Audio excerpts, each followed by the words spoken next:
Prize money, long tournaments, new rankings, and a brand new draw for this week's up and coming 1,000-level event. Welcome back to the Courtside Queen. Let's get into all this juicy information. We want to start this video today with a fresh congratulations for some fresh new rankings. We have Ben Shelton, who made it to the semifinal of the Mubadala City Open in Washington, D.C. this past weekend. Making it to that point in the tournament took him up to number 7 in the world. Just a few weeks ago, he made it into the top 10, and now he's continuing to climb through the ranks. So congratulations to Ben Shelton. A big congratulations to Leylah Fernandez, the Canadian, who just won the Women's Championship 500-level event at the Mubadala City Open this past weekend. That brought Leylah back up into the top 30. So a huge congratulations to Leylah. Leylah has definitely been one of my favorites ever since she had that glorious run at the US Open and made it to the finals where she lost to Emma Raducanu. But she just has been having a hard time making things work and putting things together. And so it's really, really nice to see her continue to work and make it into the final and really take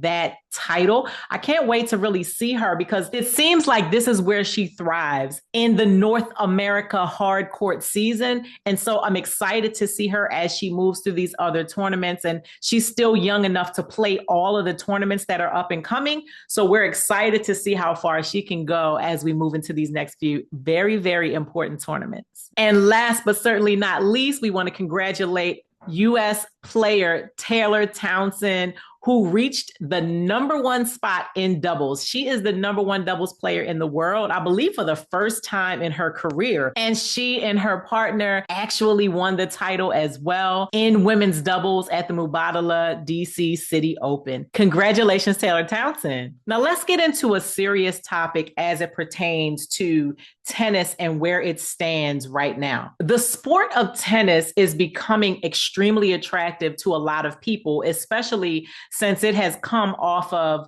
mostly the Tennis Channel and had its introduction on TNT during the French Open this year. Also ESPN, who broadcasted the entire Wimbledon this year. And of course, we've always had glimpses of certain matches on stations like ABC and maybe even NBC over the past couple of decades. But on a larger level, tennis is definitely becoming a more mainstream sport, with a lot of its players becoming more mainstream influencers and celebrities and spokespersons for different brands. And so now more than ever, we're starting to see more people follow tennis. We're starting to see more headlines in mainstream news. I'm seeing more and more people talk about tennis than ever before. And yes, that is a great thing for the sport overall and for the players overall, because it's giving them an opportunity to be seen, be heard from, have more of an influence, speak up for the things that they believe in and stand for. And also it's giving them an opportunity to make more money. But there's something that's being sacrificed while all of this is happening. And a lot of people don't see what the sacrifices are that are being made. And one of the big sacrifices, if I can just wrap it up in a single word, is health. And that means physical health and mental health. You see, now more than ever, there is an extreme pressure that is placed upon these tennis players and their teams to perform at a higher level. But when I say higher level, I don't mean higher in terms of skill. I mean higher in terms of your ability to withstand the hardships of the sport. Last year, we began to see some of these 1,000 level events increase in the amount of days that the tournament lasted. We saw it happen first during the clay court season, as we spoke about Madrid and Rome, and some of those tournaments now going longer than the typical 7, maybe 8 days. And of course, that 2024 schedule carried over into 2025. But now this year, we're also seeing it happen on the hard courts. The hard court season literally starts directly after Wimbledon. We've always had the City Open in DC, which has been a 7-day tournament. And then they go straight over into Canada, Toronto or Montreal, whatever year it is for the men and the women. And that's been a 7 or 8 day tournament. And then we go straight into Cincinnati, which has historically been a 7 or 8 day tournament as well. And then they would have some time off before the US Open began. As it pertains to the hard court season, we're seeing this year for the first time an increase in the number of days of these tournaments. We're just coming out of DC, which has been a 7-8 day tournament. DC literally plays their final on Sunday. The National Bank Open has already started. So before we even got to the final of the City Open in DC, people are already playing at the National Bank Open in Canada. That's how tight these schedules are, that they are overlapping each other as they move in. And so the question has to be asked as a player who wants to play these multiple tournaments. Do you lose intentionally before the final so that you can move on to the next one? Or do you go all the way in and then risk most likely losing early in the next one? It's an ugly choice to have to make, but this is what these players are faced with. That tournament is no longer 7 days. It is now a 12-day tournament. And then on the day that the finals are played in Canada, that is the same day that the Western and Southern Open tournament begins in Cincinnati. And that tournament this year is now a 14-day tournament. Now, some may say that this is great for the players because they get a day off in between and they don't have to play back-to-back-to-back days. But you have to also understand what goes into a tennis tournament from a physical aspect and from a mental aspect. That means that these players have to stay dialed in for a longer period of time, and they have to stay healthy for a longer period of time as well. And so when you begin to look at the amount of days that we're talking about, 12 days in Toronto, and if you made it to the final or even the semifinal at the previous tournament,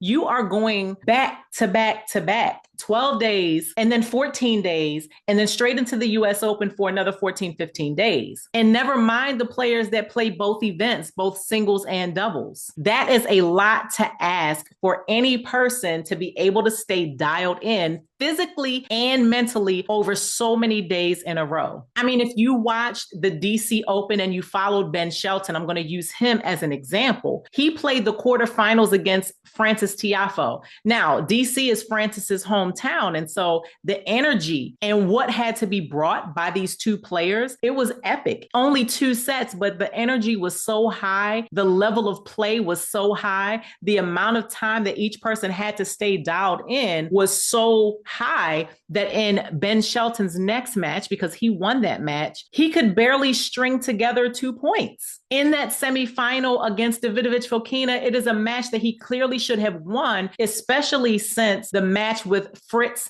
and Davidovich Fokina went until so late and they had to turn around and play the very next day. But there's something about that level of concentration, that level of intensity. Everybody needs time to be able to come down and then come back up. And when we're having tournaments that are lasting so many days and tournaments back to back to back, it's inevitable that those things take its toll on the players. Now, yes, it's great for the tournament. It's great for the viewers like you and I. It's even great for the sponsors because it opens up more doors for more people, for more eyeballs, for more money, and all of the things that make the world go round. But we are sacrificing the players in the mix of this, because don't forget, these tournaments are mandatory. Yes, players can pull out, and they do pull out by citing certain injuries or certain issues. But at the end of the day, nobody really wants to miss a tournament where they could potentially add 500 or 1,000 points to their tally sheet. And they also want to make sure that they have enough tournament play to go to the majors and make some impact there. So we definitely have a dilemma. We have the dilemma of this sport that everybody has wanted to get eyeballs on is finally getting eyeballs on it. And then we have the other side of that dilemma where we have to make sure we're caring for the players and their physical and mental health as we take them on this journey of increased time on the court, increased tournaments, increased amount of days at any given tournament. And we have to also look at the fact that they have to travel. They have to get used to new surfaces. They have to get used to new climates. Most of the time they're away from their families because whole families can't just travel together all around the world at all times. So the truth of the matter is we do have a dilemma, and it's important that we watch as this plays out over the next couple of years. How are we going to resolve this issue? Another aspect of these tournaments, outside of the amount of days and the amount of tournaments back to back to back, is that the prize money is not equal. I know that we've all heard equal prize money. If you're a true tennis fan from back in the day, we know that Venus Williams was the person responsible for the men and the women getting equal prize money at the majors in general. All four majors pay the women and the men equally at the end of the tournament. And I think that most people just assume that because that is the case, because equal prize money has been fought for, because we use the term equal prize money, that most people think that that means these players are getting equal prize money across the board, but that's not the case. Let's dig into just these three back-to-back tournaments and talk about the prize money as it pertains to the men versus the women. Now, what you may not realize is that the ATP is one division, and that's where who the men play under. And the WTA is another division, and that's who the women play under. Each one of those associations is responsible for what their players get paid. But let's just look at the City Open in DC that is just ending this past weekend. The men's champion gets paid just about $2.4 million for winning that tournament. That's a good amount of money to get paid, especially for a 500 level tournament. $2.4 million. But the women's champ only gets paid $1.2 million. So we're almost talking about half. Now, the women are putting in the same amount of work. They're putting in the same amount of time. They're still playing back-to-back days. They're still only playing best of 3, as the men are. But we're talking about almost half of the pay. Now, let's talk about this tournament that's up and coming, which is the National Bank Open in Canada. Remember, the men are playing in Toronto. The women are playing in Montreal. At the end of the day, the winner is going to receive $1.1 million. Now, that's the men's winner. The women's winner, on the other hand, is going to get paid $750,000. Yes, she'll get 1,000 points, but she'll only walk away with 750. Now, the Western and Southern Open, this is actually one of my favorite tournaments of the year. This is the tournament that I go to every single year. I will not be attending in 2025. My husband passed away, as you guys know that, a few months ago, and this is just not something that I'm ready to do right now. We always went to this tournament together. So I will be watching from home and reporting to you guys from here in my home studio. But thankfully, the Western and Southern Open has seen fit to pay both the men and the women the same amount of money. Now, I don't know if the blame goes on to the tournament or if it goes on to the association. I think it goes to the association, but I still always look at it as the tournament pays, but both the men and the women's winner will make $1.1 million at the Western and Southern Open in Cincinnati. And then I think at the US Open, all majors pay equally, men and women. And I think the winner gets like $2.3 million at the US Open on the men's and the women's side as well. But those are just the tournaments that are right here in our bubble over the next 30 days. And you can see the differences in pay. You can see the discrepancy in terms of the amount of work, the amount of physical work and time, the amount of mental capacity that it takes, and then the amount of money that these players get paid. I need to know, is this fair? I know that it's not fair. What are your thoughts on how all of this plays out and what needs to happen? How can this be resolved? Because something has to give. Now, as we move into the National Bank Open, there are some top players that have pulled out because it's just a lot. Some of these players that went deep into Wimbledon are saying that they already are fatigued from just playing so much and they need some extra time off. They didn't play this 500 level event in DC. Players like Novak Djokovic, Sinner, Alcaraz, Jack Draper, all of these guys have decided not to play in Canada, which definitely affects the fans. It affects the tournament in general. It makes it a little bit less valuable when you don't have the number one and number two player in the world, some of the previous winners, some of the most exciting players that a lot of people are looking to play at these tournaments. It definitely does affect the tournament, even though all the way around the tournament is getting more eyeballs on it because the fan base is growing. To lose these top players is not a good thing for the sport or the tournament. And then on the women's side, Aryna Sabalenka has pulled out. She said that she's fatigued from Wimbledon and she needs a little break before she